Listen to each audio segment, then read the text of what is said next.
उस दिन सास और बहू अपना काम कर रही थी। इसी बीच उनकी एक पड़ोसन उनके पास आई। अंजना भाभी, अंजना भाभी। वो सास को इस तरह पुकारने लगी। सास बाहर आई। शारदा भाभी, आप क्यों आई? संक्रांति नहीं आ रही है क्या?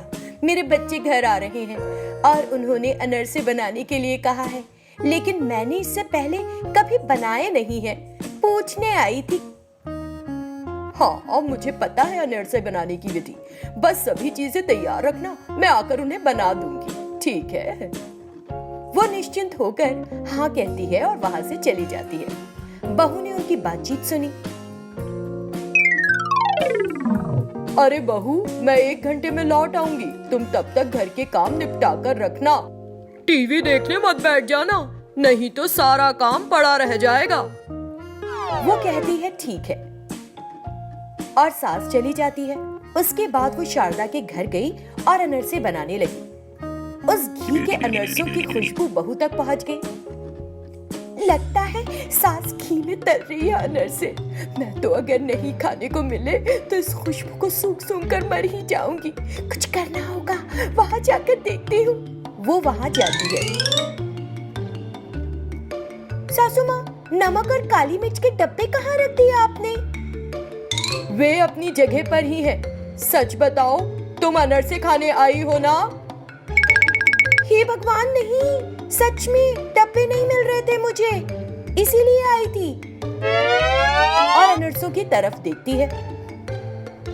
इस बीच शारदा वहां आ गई। बहू, अच्छा किया तुम आ गई। इस अनरसे में मीठा चक्कर देखना जरा। उसने उसे एक अनरसा दिया।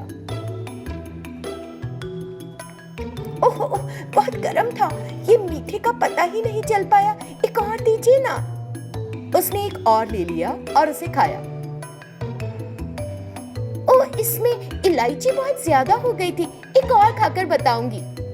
ऐसे कह कहकर उसने काफी सारे गप कर लिए। उसे ऐसा करते देख अंजना ने कहा, काफी खा लिए, अब घर जाओ। और कितने खाओगी? वो जोर से चिल्लाई। जा रही हूं। अरे भाभी, क्यों चिल्ला दी उस पर? बच्ची ही तो है, खाने देती। सास चुप रही। बहू घर पहुंचकर, मेरी सास कितनी मजेदार अनरसे बना रही है, मुझे और खाने का दिल कर रहा है, लेकिन अगर मैं दोबारा जाऊंगी तो मेरी सास मुझ पर चिल्लाएगी।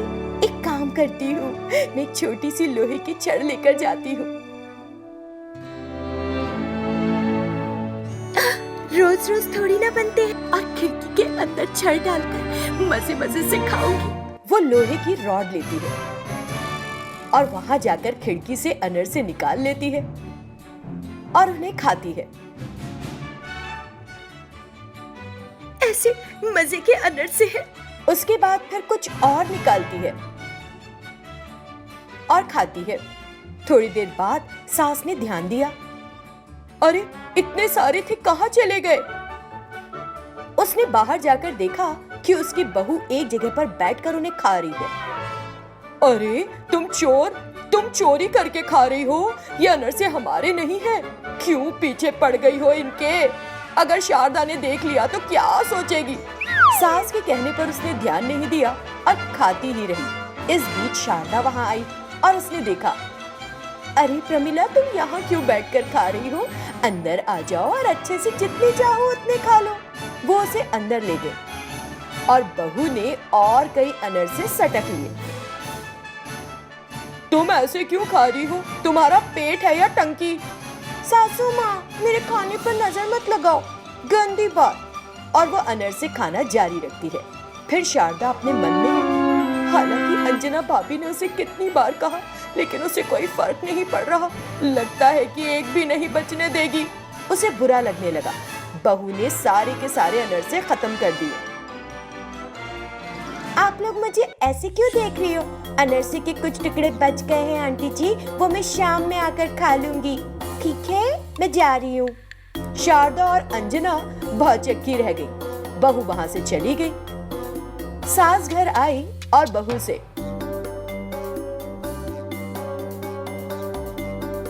तुमने सारे के सारे अनरसे खा लिए, मैंने इतनी मेहनत से बनाए और मुझे एक भी नहीं खाने को मिला। मैं तो बस बनाती ही रह गई उन्हें। जब सास ने उदास चेहरा बनाया तो बहू बोली, सासू माँ, क्या मैं आपके बारे में नहीं जानती? मैंने तुम्हें साड़ी के पल्लू में अनर से छिपाते देख लिया था। तुमने देख लिया? क्या वो भी खा जाओगी? हाँ। सारे नहीं, मैंने उनमें से कुछ छोड़ दिए हैं आपके लिए। आइए हम दोनों मिलकर खाएंगे। सास को खुशी महसूस हुई। अरे मेरी बहू तो एकदम सोना है। दोनों बैठकर अनर से खाने लगे। शारदा ने खिड़की के पीछे से देख लिया। दोनों एक ही थाली की चट्टी बट्टी हैं, खाने दो, और वहां से चली गई।